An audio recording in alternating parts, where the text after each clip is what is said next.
अस्सलाम वालेकुम व्यूवर्स, मैं हसीब अहमद आपसे मुखातिब हूँ। आपको वेलकम करता हूँ अपने YouTube channel first aid pharmacy पे। आज की अपनी इस वीडियो में मैं रिव्यू करूँगा जी इस पियानो टैबलेट का। तो आज हम जानेंगे इसके क्या क्या फ़वाइद हैं, इसके क्या क्या नुकसानात होते हैं, तरीका इस्तेमाल क्या है और किन किन तकालीफ में इसका इस्तेमाल किया जाता है। ये सारी डिटेल्स आपको इस वीडियो में मैं आज दूंगा। लेकिन उससे पहले आपसे गुजारिश है कि अगर आप मेरे चैनल पर न्यू आए हैं, वीडियो को लाइक कीजिएगा, चैनल को भी सब्सक्राइब कर दें, साथ बेल आइकन को भी दबा दें ताकि मेरी आने वाली इन्फॉर्मेटिव वीडियोज़ आप तक पहुँचती रहें। तो चलते अपनी वीडियो की तरफ। ब्रांड नेम है जी इसका स्पियानो, जिसको बना रहा है जी कॉन्टिनेंटल फार्मास्यूटिकल्स। अगर हम इसकी कंपोजिशन की बात करें तो इसके अंदर मौजूद है जी एसिक्लोफिनेक, जो कि 100 mg में है। तो ये बेसिकली एक non steroidal anti inflammatory drug है, यानी ये स्टीरॉयड तो नहीं होती लेकिन दर्द और सोजिश को कम करने के लिए इसका इस्तेमाल करवाया जाता है। अब जिन तकलीफ़ में इसका सबसे ज़्यादा इस्तेमाल होता है उसमें पहले नंबर पर आ जाता है रिमोटॉइड आर्थराइटिस, यानी गैंठिए वाले मरीज़ आ जाते हैं।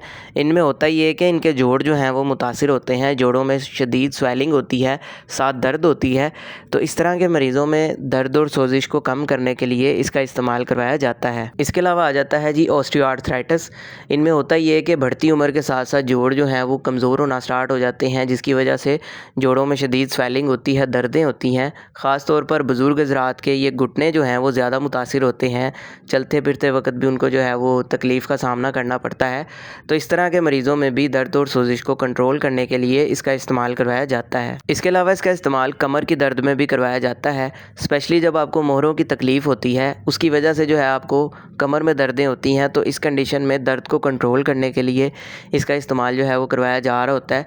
इसके साथ साथ कोई इंजरी आ जाती है, आपको ट्रामा, कोई चोट ऐसी लग जाती है जिसकी वजह से आपको उस जगह पे जो है वो दर्द होना स्टार्ट हो जाती है, तो उस दर्द को कंट्रोल करने के लिए भी इसका इस्तेमाल करवाया जा रहा होता है। इसके अलावा पोस्ट ऑपरेटिव पेन में भी इसका इस्तेमाल किया जाता है, यानी अगर आपकी कोई ऐसी सर्जरी हुई है, कोई ऑपरेट ऐसा हुआ है जिसके नतीजे में वहाँ पे दर्द होना स्टार्ट हो गई है, तो उस दर्द को कंट्रोल करने के लिए भी इसका इस्तेमाल करवाया जा रहा होता है।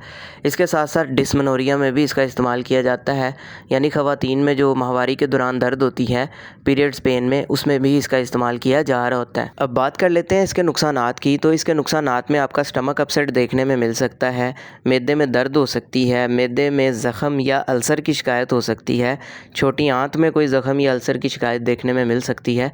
इसके साथ साथ उल्टी मतली की कैफियत हो सकती है, ब्लड प्रेशर हाई हो सकता है, इसलिए ब्लड प्रेशर वाले पेशेंट जो हैं इसका इस्तेमाल करते वक्त एहतियात करें। इसके साथ साथ अगर आप इससे एलर्जिक हों तो आपकी स्किन के ऊपर भी एलर्जी वगैरह देखने को मिल सकती हैं। अब बात कर लेते हैं इसके तरीका इस्तेमाल या डोजेज के बारे में। तो इसका इस्तेमाल बालिग अफराद में बाज़-औक़ात 100 mg गोली का दिन में एक दफ़ा इस्तेमाल किया जाता है, बाज़-औक़ात सुबह शाम भी इसका इस्तेमाल करवाया जा रहा होता है। इसके अलावा जैसे आपके डॉक्टर्स आपको प्रिस्क्राइब करेंगे आपने वैसे ही इसका इस्तेमाल करना है, ख़ुद से नहीं करना, ताकि आपको बाद में कोई साइड इफ़ेक्ट देखने को ना मिले। तो ये सारी डिटेल थी जी इस पियानो टैबलेट से रिलेटेड।